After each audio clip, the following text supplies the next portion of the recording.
edrych ar Salm sy'n sôn am llawenydd, a dwi eisiau ni feddwl am llawenydd felly eitha cyffredinol hefyd.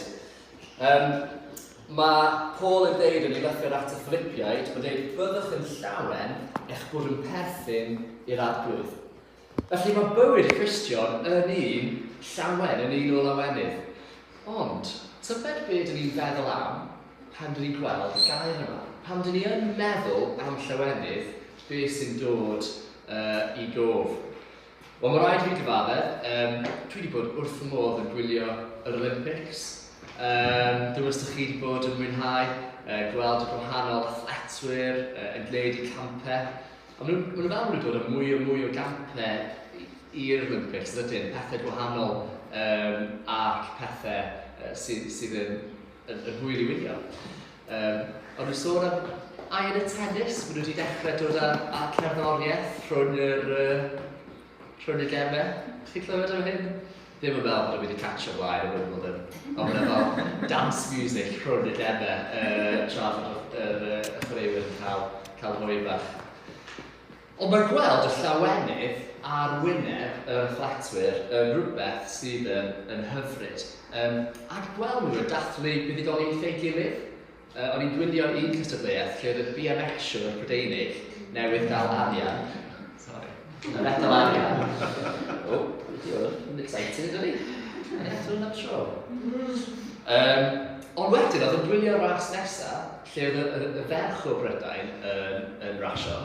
Ac oedd o ar yr ochr, ac oedd y camerâu yn dal i'w ddilyn o, ac wrth i hi ennill y fetal air, oedd o'n gweiddi ac yn neidio ac yn blwyddio ac yn dawnsio achos bod hi wedi ennill y fetal air.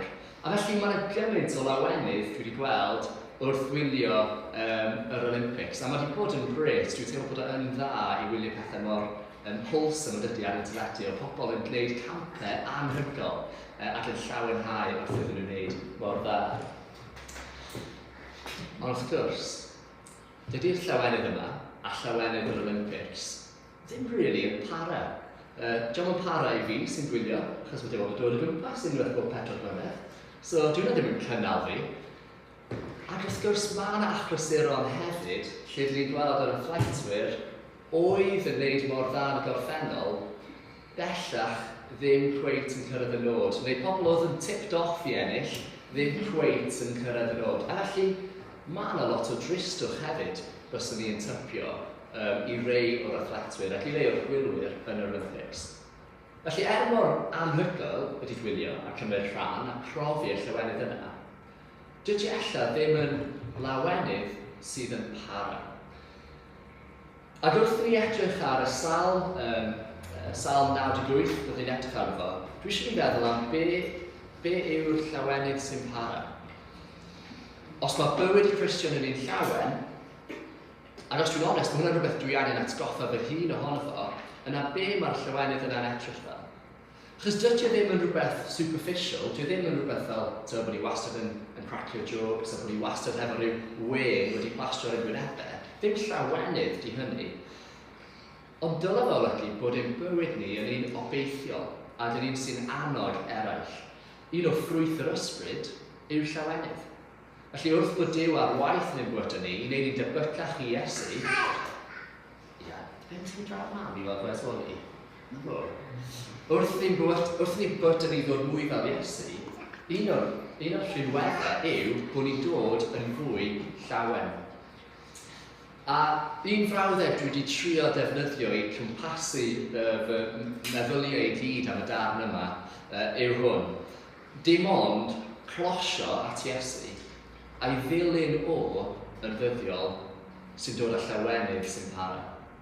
Dim ond trwy closio at Iesu y daw llawenydd sy'n para. Dim doniau, dim yr hyn dyn ni'n neud yn ein hamdden, sori i'r athletwyr Olympics. Dim hyd yn oed eiddo neu arian, neu statws neu parch da bobl eraill. Dim ein deallusrwydd na dwythineb ni. Dwi'n hoffi bod yn eitha effeithiol, a felly mae'n ddydd da i fi os dwi wedi ticio popeth off the to-do list y dydd yna. Ond ddim effeitholrwydd sy'n dod â llawenydd sy'n para.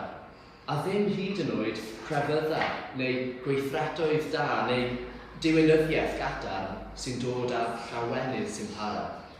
Dim ond closio at Iesu, perthynas hefo Iesu sy'n dod â llawenydd sy'n para.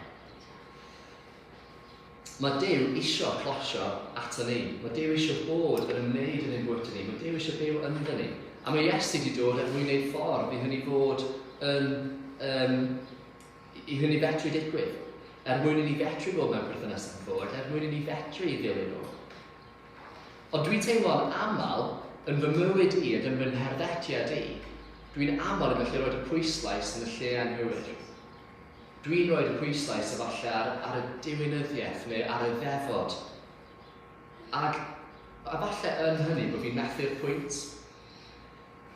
O'n i'n meddwl am bore'r Pasg, a dyn ni'n gwybod yr hanes am y merched yn mynd at y bedd.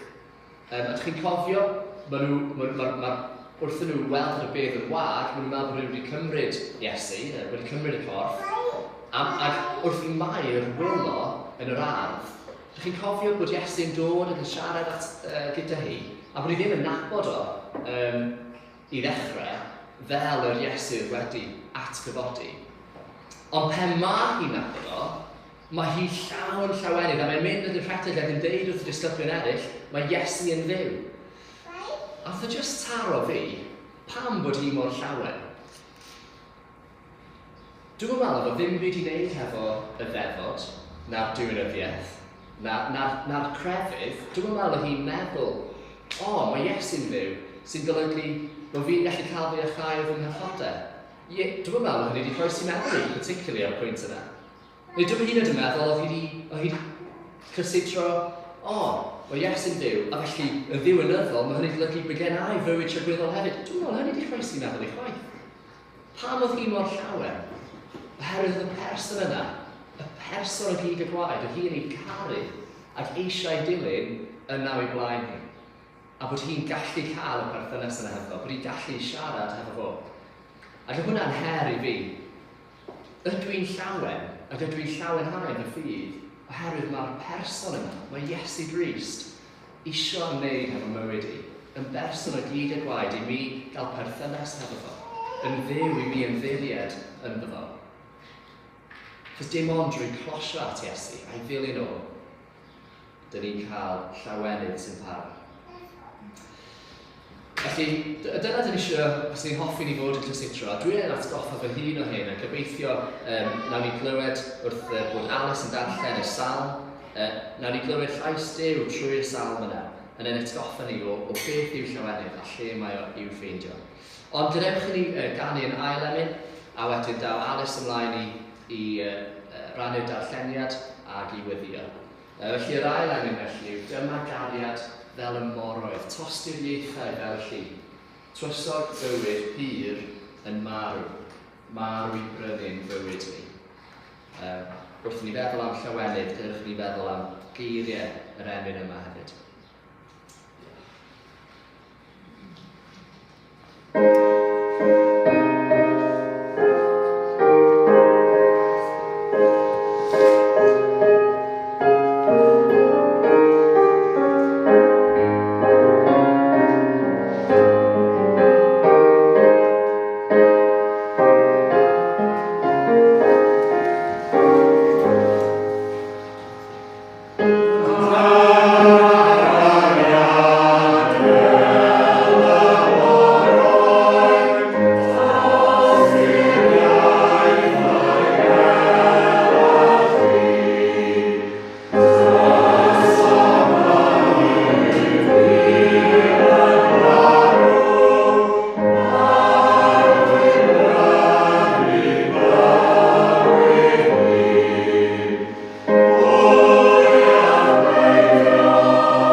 gan newydd yr arglwydd, am ei fod wedi gwneud pethau anhygoel. Mae ei fraich gref wedi ennill y fuddugoliaeth iddo. Mae'r arglwydd wedi dangos ei allu iachus. Mae wedi dangos i'r cenedloedd ei fod yn dduw cyfiawn. Mae wedi cofio ei gariad a'i ffychlonder i bobl Israel. Ac mae pawb drwy'r byd i gyd wedi gweld Duw yn achub. Dewch, pawb drwy'r byd i gyd. Gweiddiwch yn uchel i'r arglwydd. Gweiddi yn llawen a chanu mawr iddo. Canwch fawr ar y darllen i'r arglwydd. Canwch gan hyfryd i gyfeiliant y darllen. Seiniwch yr esgyrn a chwythu'r corn chwrdd. Dewch bawb drwy'r byd i gyd. Gweiddiwch yn uchel i'r arglwydd y brenin. Boed ei môr a phopeth sydd ynddo weiddi, a'r byd hefyd, a phawb sy'n byw ynddo. Boed i'r afonydd gyda dwylo, ac i'r mynyddoedd ganu'n llawen gyda'i gilydd, o flaen yr arglwydd. Achos mae'n dod i roi drefn ar y ddaear, bydd yn barnu'r byd yn hollol deg, a'r boblwydd yn gwbl gyfiawn. Gweddio. O, diolch Duw Dad am dy air, a be ydyn ni'n gallu dysgu amdano ti trwy fo. Diolch bod ni'n clywed bod ti'n hollol deg a gwbl gyfiawn. Achos hynny, bod ni'n gallu trystio ynddo ti, a bod ni'n gallu restio yn dy reichau di. Sori Duw, bod ni mor aml yn trio mynd ffordd ein hunain. Dyn ni'n trio rhoi trefn ar y ddaear yn y ffordd dyn ni'n meddwl sy'n iawn. Ond helpu ni i cadw ti yn y canol, ac i ceisio dy wyllus di, nid y wyllus ni. Dyn ni'n cofio yn ein gweddi y pobl sy'n sal heddiw, a'i teuluoedd, pobl sy'n ysbyty, neu sy'n teimlo'n isel ar funud, pobl sy'n stryglo efo teimlo'n anxious hefyd, efo pethau'n agor i fyny eto ar ôl Covid. Dyn ni'n gofyn neu wedi bod yn agos at nhw, a'i teuluoedd, neu wedi bod yn cerdded yn agos bod nhw'n gallu teimlo dy bresenoldeb di yn ei bywydau yn cerdded gyda nhw. Dyn ni'n gofyn am dibendith dros Ebenezer, dros y haf. Dyn ni'n gofyn ei dibendithio Alun a Vicky, a Gwilym a Carys, a Lwri a Will yn y wythnosau nesaf. Bod nhw'n gallu cael gwyliau braf a amser i ymlacio, a dod nôl mis Medi yn refreshed. Dwi'n gweddio am y byd, am y sefyllfa Covid, a dyn ni jyst yn gofyn am dy iechad yn dod yn fuan i'r byd i gyd. Bod ni'n gallu cael vaccines allan yn gyflym i gwledydd sy'n stryglo i cael nhw allan yn y bryd. A dyn ni'n gofyn am ti bod yn agos at pobl sy'n stryglo efo y tannau yn America a Canada a dros Ewrop ar hyn y bryd. Bod yn agos at pobl sy'n colli tai a bywydau a dyn ni'n gofyn ni'n stopio tannau yn fuan iawn. A Duw Dad, wrth i Gwyl dod â gair i ni bore yma, dyn ni'n gofyn i ni roi revelation newydd o dy gariad di, dy acholdwriaeth a dy gyfiawnder. I ni allu mynd allan o fan hyn yn llawen